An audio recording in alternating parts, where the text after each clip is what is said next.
When the night has come and the land is dark and the moon is the only light we'll see. No, I won't be afraid. Oh, I won't be afraid. Just as long as you stand by me. Good morning. Hey, guys. Me and Kimberly Morgan are here with you today. We're going to stand by you. That's what we're going to do. That's what we're here for. And we're helping you. So Kim Morgan here is a hospice chaplain with Christian Care, and I am as well. And we're going to be talking to you today about life transitions. And so you may not have noticed this, but oftentimes there's transitions in life. Have you noticed that there's life transitions, Kim? Every day. Every day. There's all kinds of transitions that happen in life, and you know, you just start living your life, and there's things that happen, and it just, you know, your life just changes and moves to a new thing. And so all of you have gone through a life transition. You were living where you were living, and now you're living on one of the campuses here at Christian Care in Mesquite or Fort Worth or Allen, and you've made a major life transition, and you may be still in the midst of it right now. And so we're going to help you with life transitions. And so the first thing I want you to see is that life transitions are normal. Even when your phone is ringing, you haven't turned it off. Everybody turn your phone off. There was a life transition that happened from when cell phones came out. Yeah. And I don't know if you were like me, Kim, but I thought, why would I ever want to have a cell phone and talk to people all the time? I know. I would never want to do that where people could get a hold of me. No. Now, if I leave my house and I don't have my cell phone, you turn around and go back. You turn around and go get it. Yeah. No. No, you Life feel lost. That's a transition in life. See how I was able to use my phone ringing to go along with what we're talking about today? I have a poem. You have a poem? Can I read it? Sure. Okay. And it's called Life Happens. Life happens. And it does. It does. It says, life is what we make it. It cares not what we do. No matter how we fake it, it always sees us right through. If you try and lead it, it pushes from behind. If you try and read it, it will soon make you blind. Just let it freely take you and enjoy life's carefree ride, and know that it won't forsake you if you walk right by its side. Oh, how about that? I like that. Uh-huh. Very good. Uh-huh. Well, let me tell you about life transitions. We've been transitioning all the way through your life. Can you remember, like, your first day of school, first grade, going to school, first grade? And then, for me, there was a major life transition school. When I went from elementary school to junior high, today they call it middle school. But when I went, my first day of junior high was so stressful. I mean, it was such a stressful day. I still remember it. I have a whole story about that day that I tell. I won't tell it to you right now, but it was hard.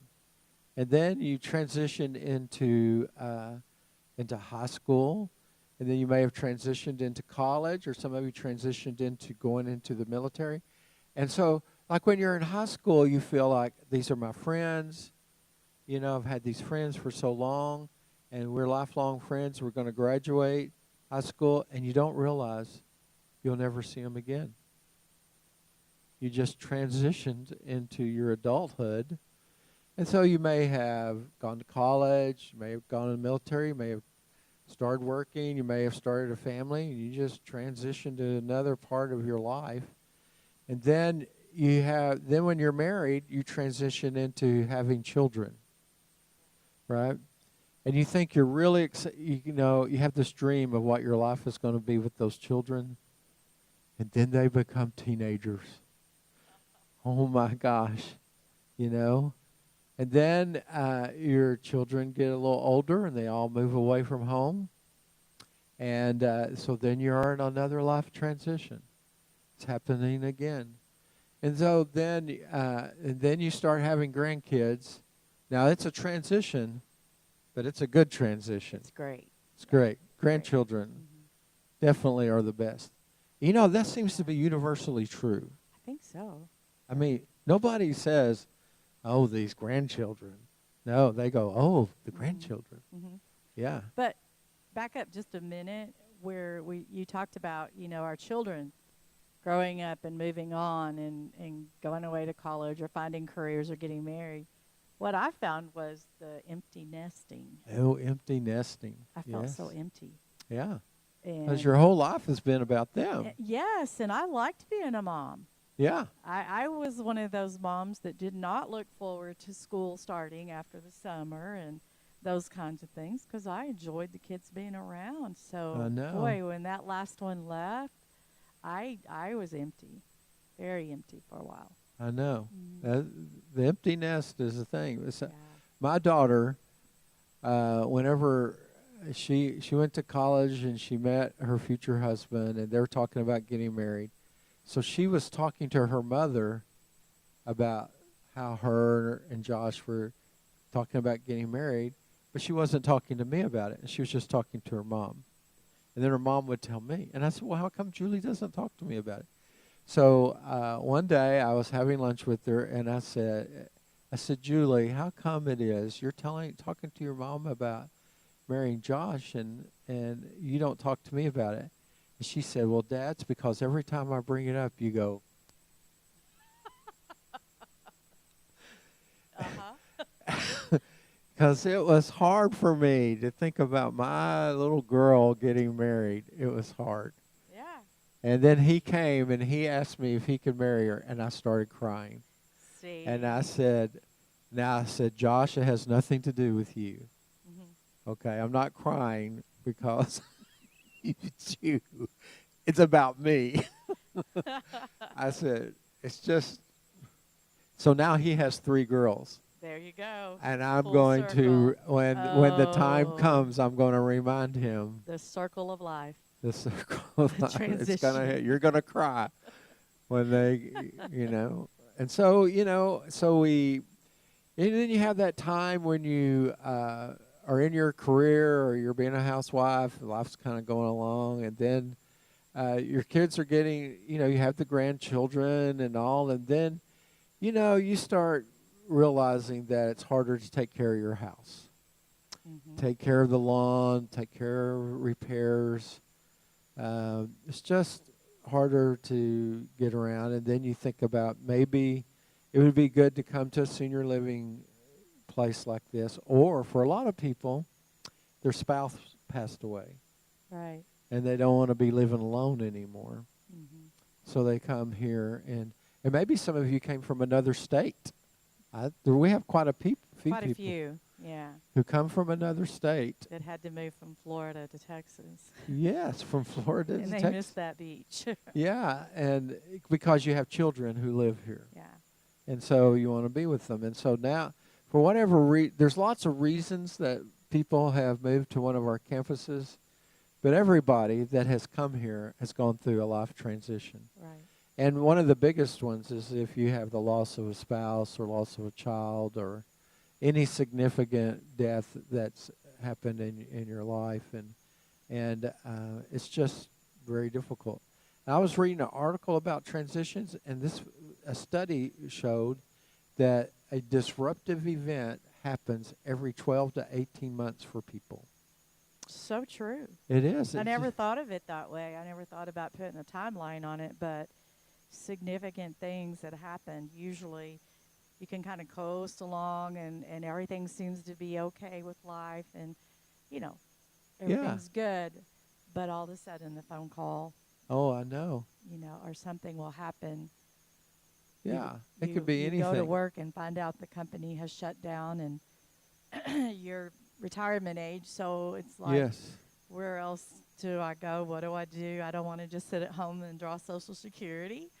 Yeah. They call it life quakes. Life quakes. I like that. Life quake. So you're not having an earthquake. You're having a life quake. Yeah. I've had quite a few life quakes along the way. Me too. It can be a health issue. It could be an automobile accident. Right. You know, the lovely Kanitha Bosby, who makes sure we're coming through loud and clear, had a significant car accident in her life. She had a life quake. Yes, she did. And we all experience life quakes that happen. And so here's the thing that I think is important. There's nothing wrong with you if you have a life quake. Oftentimes I think people think, well, those other people, they don't ever have the problems I'm having. Because you see them, they look perfect. Right. They look like everything's going their way. Mm-hmm. Have you ever gone to church and think, I'm the only sinner sitting here? We've both been pastors, and let me tell you, you're not. Okay? We know who those people are. And so you think, well, everybody has it together. They have all the money they need. They have great relationships. Their family really loves them. I don't have that. But you need to see everybody. Every one of us goes through life, and we have life quakes. And so one of the things that you can do when you're having a life quake is, first of all, accept that it's happening. Yeah. And sometimes that's hard. You don't want it to be happening. No. And so it's hard to come to a place to realize this is happening. An illustration I use sometimes is like, have you ever had like one of your kids who puts socks on the floor, and you say, I want you to pick up those socks on the floor. But then they don't pick them up, and those socks are on the floor. And every time you walk by, the socks are on the floor. Mm-hmm. And you could say, those socks should not be on the floor. But you know what? Those socks are on the floor. They're still on the floor. It doesn't matter how angry you get. It doesn't matter how much you don't want them to be on the floor. Yep. Still there. They're still there. Yeah. And the same thing is true when we're going through a transition. We may not be wanting to go through the transition, but we are going through the transition. So whatever it is, you just come to a place to say, this is happening, and I'm going to try my best to accept that it's happening. It's not easy to do. There's that saying that we've all used. It feels like you just hit a brick wall. Yeah. Yeah. You know, and just crash right into it. Didn't see it coming, and you don't know how to get beyond it. Yes. And We don't know how to what we're get talking beyond it. about. No. Like during, we're still in the pandemic, but in the pandemic, it was hard for me to come to acceptance. I still haven't accepted wearing a mask. Nope. But there, you don't want to accept that life has changed, life is Right. different.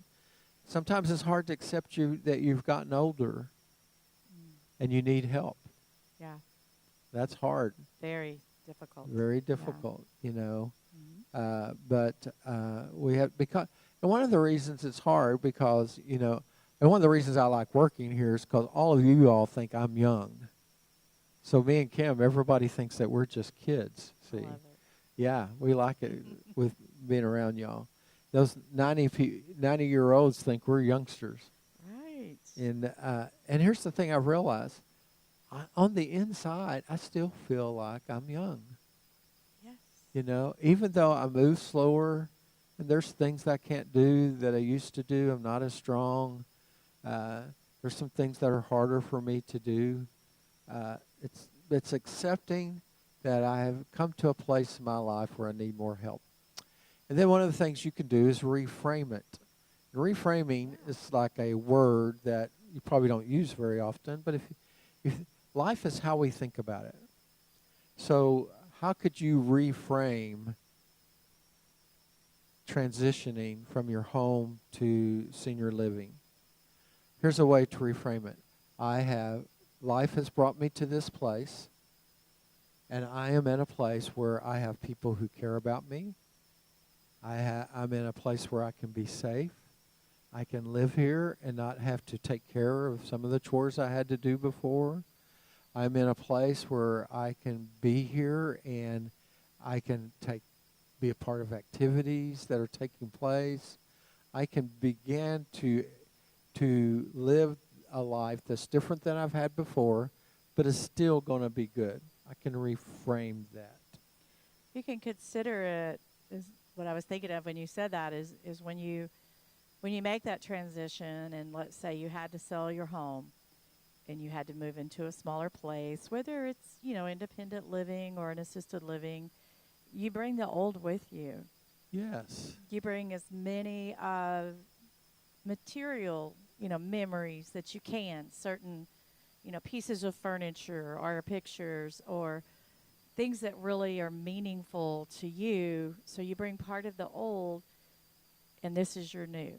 Right. So you're bringing the old into the new, but in the new is also a new beginning. Yeah. Because in your new beginning, it's going to take the time to get more familiar with where you're at, for it to feel like this is my home. But then you start making the new relationships, friendships, and you're beginning a new path of your journey, and it's different. Right. It's going to be different.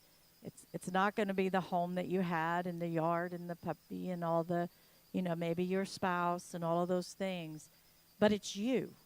It's still you. It's you, and it's a new time, a new season, and a new place, but it's also a new beginning. I like that. Like that a lot. And you can have a feeling of uncertainty. Anytime we do something new, there can be some uncertainty in it. Like when my first day of junior high was rough. And anytime you're going to a new, think back if you started a new job. When you start a new job, there's some anxiety with that. There's some worry about it. Anytime we're doing something new, I don't know if you've ever had to go from one church to another church. There's anxiety with that. And so moving from your home into senior living, there can be some anxiety with that. And I like this quote. I'm going to read you a quote. Uncertainty means I don't know the future. It does not mean the future is bad. Wow, I like that. So we don't. So it's Yeah. because we don't know how things are going to turn out. But being uncertain about it means that I just don't know the future. But here's the thing I've seen. Things have usually always worked out. Right. And to think back on remember how you have gone through times before. I made it through junior high. Obviously, I did. I think we need to pray for you. It's a painful memory. I made it through junior high. I made it through my daughter getting married. Yeah. I made it, we've made it. If you look back, you've had illness and you made it. Maybe even the loss of someone special, someone significant in your life has died. But you're still here. You've made it. You know what I've found, Danny, working here along the way? I've been here 12 years now, and you've been here longer than I have. But I have found so many of our residents that inspire me. Yeah. I mean, they made that transition. They came, and at first I know it was difficult and it was hard. But once their feet landed, Yeah. and they begin to get that foundation back underneath them a little bit, I have watched just the transformation of people's Wow. lives, and they really, almost like the butterfly, coming out of the cocoon once again, they've learned how to be beautiful and how to fly and how to inspire and encourage others. And there's so many of our residents on all three of our campuses that you have all been an inspiration Yes, you to are. my life. You've been teaching us.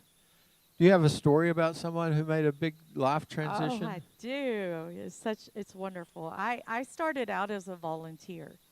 I was very passionate about wanting to work in hospice, and so came in as a volunteer, and this guy said, "Hey, why don't you work with me and be my assistant?" And so he's been my friend, my mentor, everything ever since I walked in the door. But my first assignment was over here in the healthcare center. And I was so excited because I thought, I'm going to just bless somebody's life today. Except I walked in the room, and her name was Miss Coffee.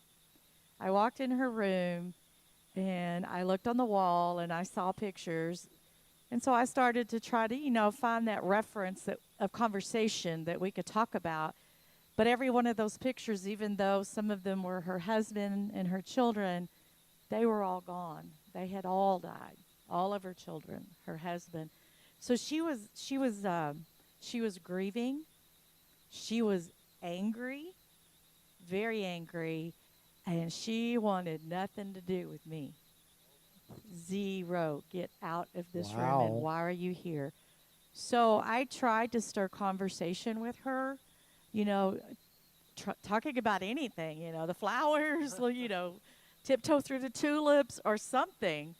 And finally, at the end of the conversation, where I was going nowhere and she was not talking to me, I was just rattling. I said, um, Miss Coffee, could I pray for you? That's my desperation. Could I please pray for you? She looked at me and she said, if it'll make you feel better. Oh my goodness. Oh, and I said, okay, yeah, it's going to make me feel better. Yeah.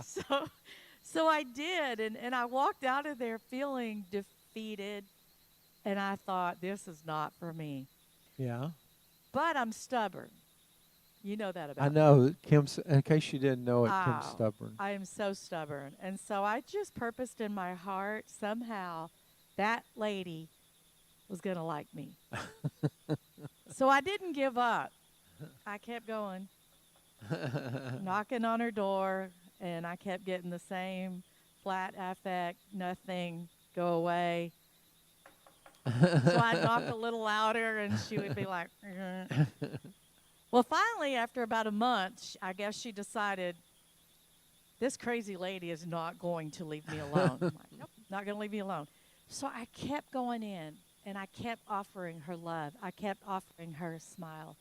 I kept offering her a friendship that she didn't want, she thought. Yeah. And after a while, little bit of that layer, that bitterness, that anger, all of the failure in her life and things that had disappointed, the darkness, that those little layers began to peel back. Oh my goodness. And as they peeled back, I began to form this relationship with this precious, beautiful Christian woman. And at the end of the day, and I'll cut it short, but at the end of the day, one day I asked her, I said, Miss Coffee, if there was ever anything in life that you would want to do again, what would it be? She said, I'd like to dance. I'd waltz to the Tennessee Waltz one more time. Oh my goodness. And I How said, good. why is that important to you? And she said, because that was my first waltz with my husband. Oh gosh. And he asked me to marry him. Really? Mm-hmm. So, I mean, I have tears, and I'm like, oh, what are we going to do with that? And I came back to our office, and our staff began working on it. We called it a bucket list. Our staff began to work on it, and when it was all said and done, Miss Coffee, she was dressed in a pink ball gown. She had on the white gloves. She had on the tiara. She had a limousine pick her up, and we all went with her. We got makeup on her, and Channel 11 News came Channel out and 11 did an News. interview with her about why this waltz was important, and she was smiling from ear to ear. And then we took her over to White Rock Lake, and there that night the symphony, Yeah, the Dallas Symphony the Dallas Orchestra. Symphony was performing, and so they came in on our little surprise for her. So we get there to the Arboretum, and the news crew's there, and all these people are there, and here's this beautiful woman in this Cinderella ball gown. She looked famous. She did. And we had people ask us, who is she? Who is Who she? is They this kept famous- asking. We had to put her in her wheelchair, and we wheeled her down. And at that time, the CEO of our company met her with 24 pink roses from McShann Florist. Yeah. They were stunning. Oh. And he presented them to her and asked her for her to dance. And she, with a little assistance, got out of her wheelchair, and they began to play the Tennessee Waltz, and he began to dance with her. But in the middle of the dance, a professional dancer came and cut in, and he finished that dance with Miss Coffee. Well, I would like to tell you that for the rest of the days of her life, she didn't stay in her room anymore. Oh. No. And we made her a photo book with all of those memories and those pictures. And she would sit out in the hallway, and no matter who came in, she would smile and say, "You want to see my book?"